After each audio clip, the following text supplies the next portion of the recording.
Assalamualaikum warahmatullahi wabarakatuh. Halo anak-anak kelas 7 SMP Negeri 251 Jakarta. Bagaimana kabarnya? Semoga anak-anak dalam keadaan sehat, tak kurang suatu apapun. Pertama, Ibu ucapkan selamat datang di SMP Negeri 251 Jakarta.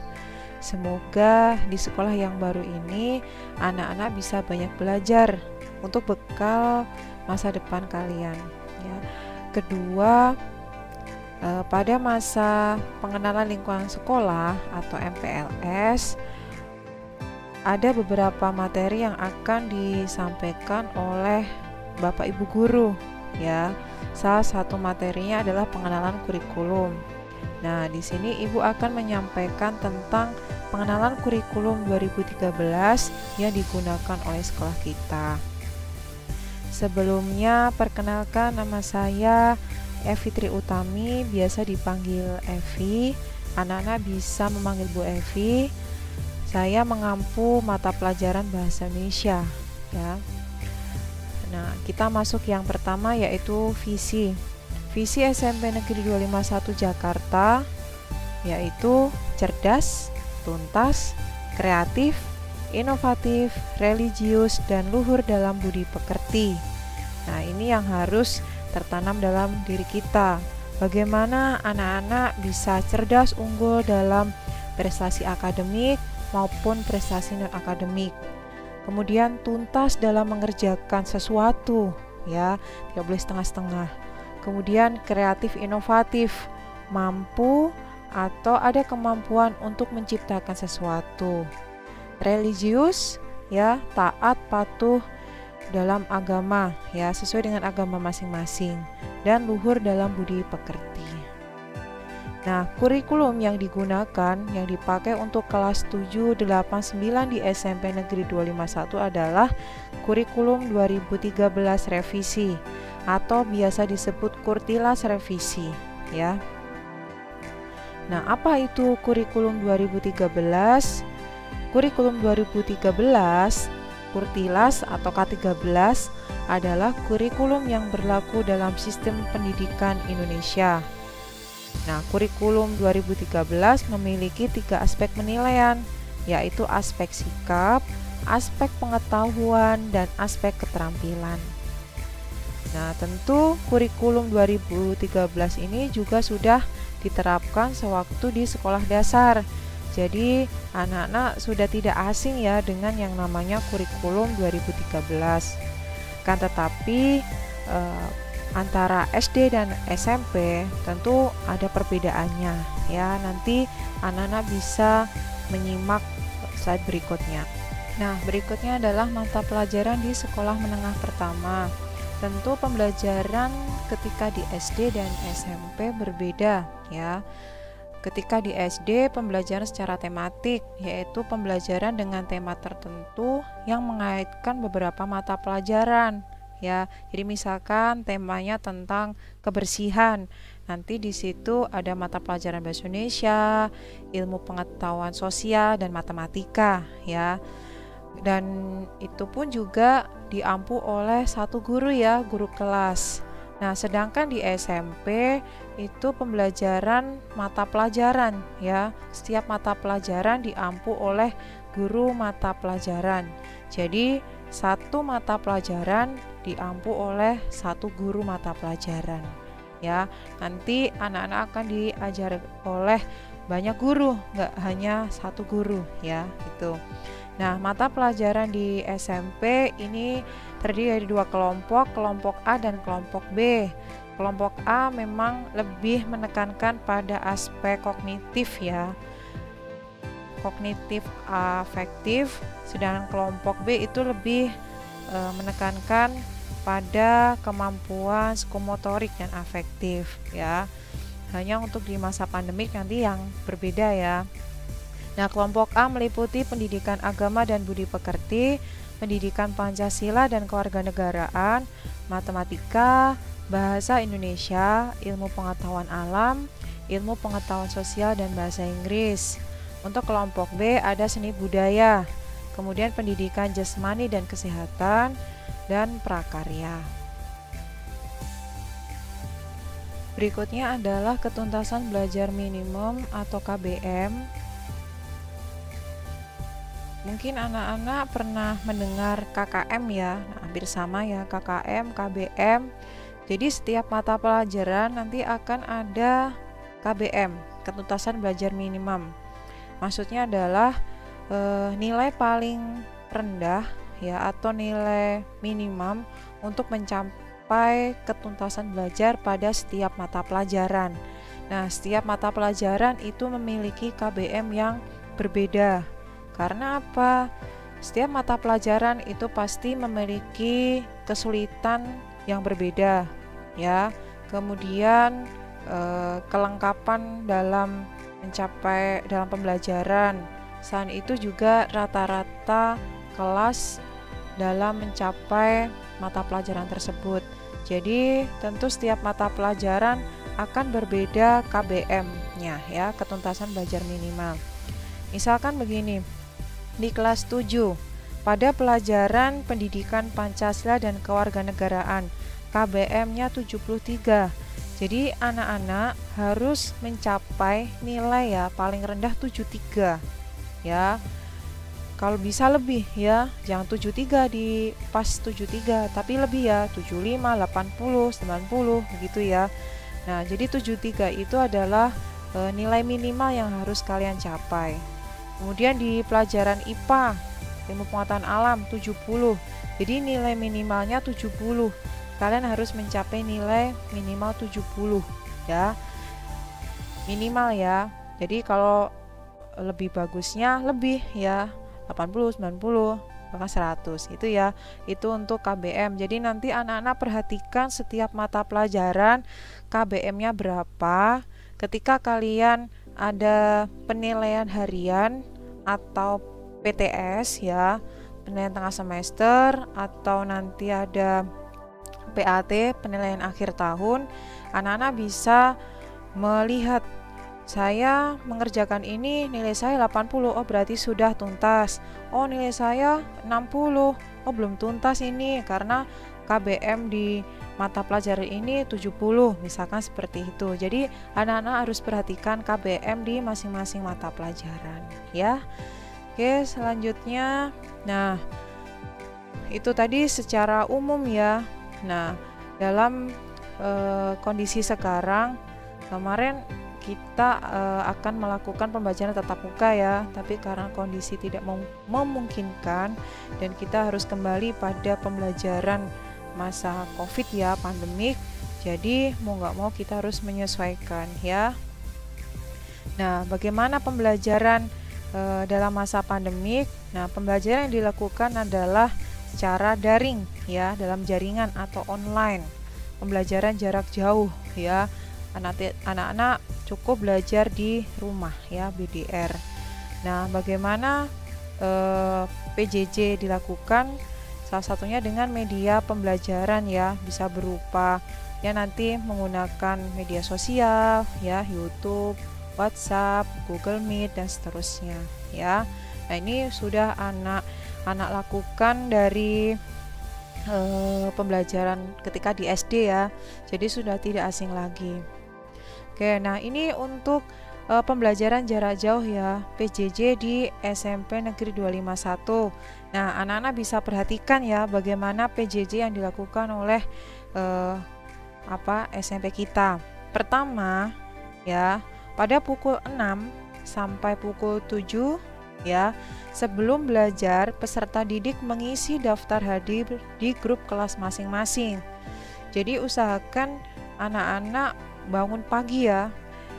Ya, ibaratkan meskipun anak-anak belajar di rumah, tapi anak-anak seakan-akan mau berangkat sekolah gitu. Jadi pagi-pagi anak-anak sudah siap, sudah ya, kalau misalkan bisa bersih-bersih dulu ya, biar nanti ketika menerima pelajaran setiap harinya lebih fresh, lebih enak ya. Jadi jam 6 itu anak-anak udah standby, udah siap untuk presensi ya, mengisi daftar hadir.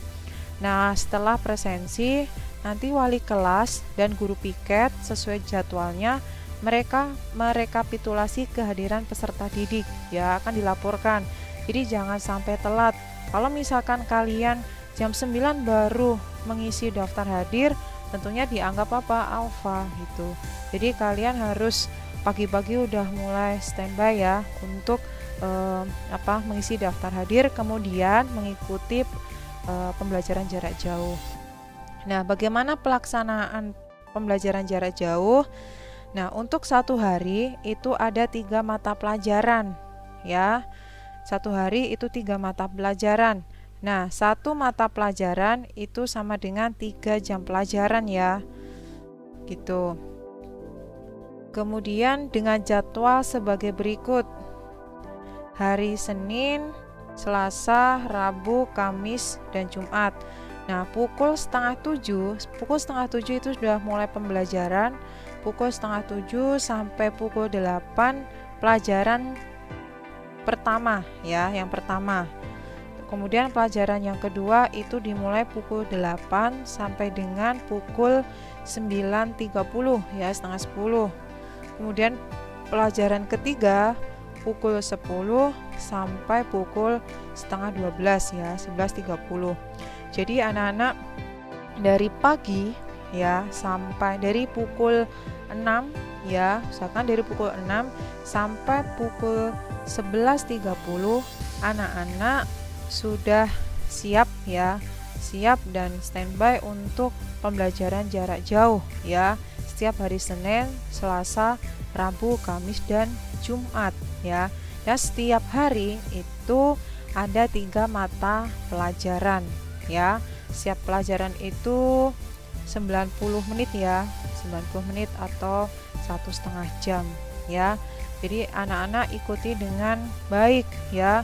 Kemudian ketika ada materi tugas ya, usahakan dalam hari itu juga anak-anak selesaikan ya. Jangan sampai nanti menumpuk di belakang. Ada banyak sekali tugas menumpuk di belakang, kemudian anak-anak jadi kewalahan sendiri gitu ya. Jadi usahakan disiplin ya, disiplin, kemudian tepat waktu ya, ikuti dengan baik ya. Itu untuk ketentuan PJJ. Nah, kemudian di penilaian raport ya, ada 3 penilaian raport di K13 ini. Pertama ada nilai sikap, spiritual dan sosial. Nilai pengetahuan itu bobotnya 40% dan nilai keterampilan 60% ya.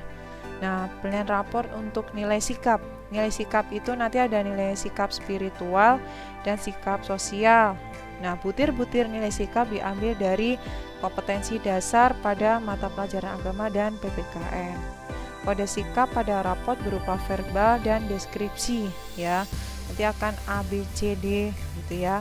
Kemudian ada deskripsi nilai sikap ya. Deskripsinya sudah tersedia di e-raportnya. Yang kedua, nah ini nilai pengetahuan. Skala penilaian pengetahuan itu 0 sampai dengan 100. Penghitungan nilai pengetahuan pada nilai raport diperoleh dari rata-rata. Pertama, penilaian harian atau disebut PH, itu dari nilai kompetensi dasar ya. Yang kedua, penilaian tengah semester PTS. 3, penilaian akhir semester PAS atau penilaian akhir tahun PAT. Dengan perbandingan sebagai berikut ya. PH-nya penilaian hariannya 2, PTS-nya 1, PAS atau PAT-nya 1. Jadi nilai akhir nantinya seperti ini ya. 2 dikali penilaian harian ditambah PTS ditambah PAS atau PAT dibagi 4. Nah, untuk nilai keterampilan, skala penilaian keterampilan itu 0 sampai dengan 100. Nilai keterampilan berasal dari tugas-tugas yang diberikan guru berupa keterampilan ya. Nah, selanjutnya adalah kriteria kenaikan kelas.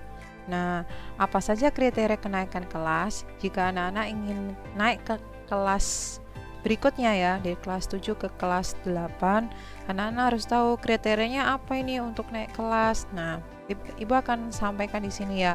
Kriteria kenaikan kelas di SMP Negeri 251 Jakarta sesuai ketentuan PP 19/2005. Nah, kriteria kenaikan kelas yang digunakan pada kurikulum SMP Negeri 251 Jakarta adalah sebagai berikut. Pertama, kenaikan kelas dilaksanakan pada setiap akhir tahun.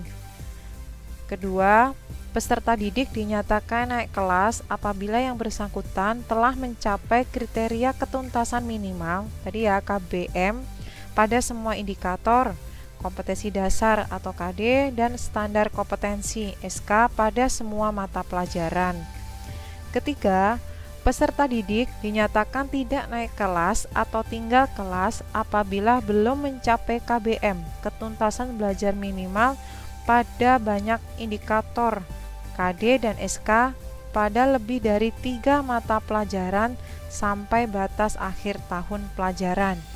Ya, jika ada 3 mata pelajaran lebih yang nilai KBM ya pada mata pelajaran belum terpenuhi, maka dia bisa dinyatakan tidak naik kelas. Kemudian yang keempat, mempertimbangkan nilai semester gasal, semester ganjil ya, dan semester genap. Kelima, presentasi ketidakhadiran peserta didik maksimal 10% ya.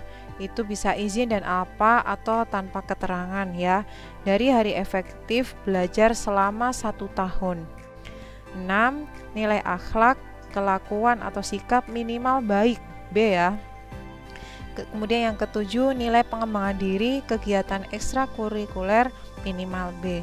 Jadi kriteria kenaikan kelas ini anak-anak perhatikan ya, jika memang nanti anak-anak ingin naik kelas gitu ya. Tapi pasti semuanya ingin naik kelas ya.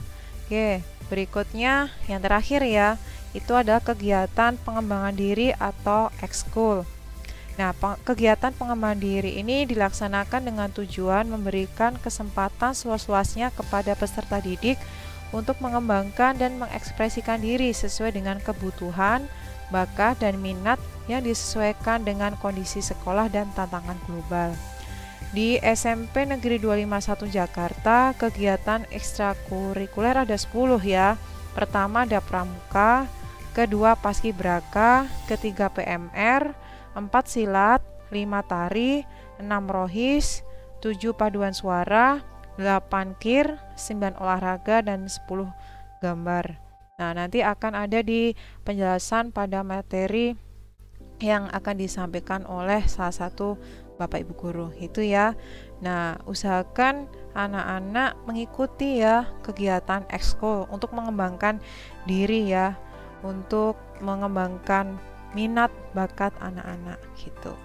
Baik, demikian ya untuk penjelasan dari kurikulum 2013 yang digunakan oleh SMP Negeri 251 Jakarta ya, terkhusus dalam kegiatan pembelajaran jarak jauh begitu.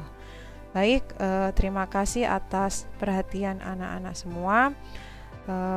Selamat belajar ya. Kemudian jangan lupa jaga kesehatan, ingat 3M ya, memakai masker, mencuci tangan, dan menjaga jarak ya. Semoga kita dalam keadaan sehat selalu ya, kemudian COVID-nya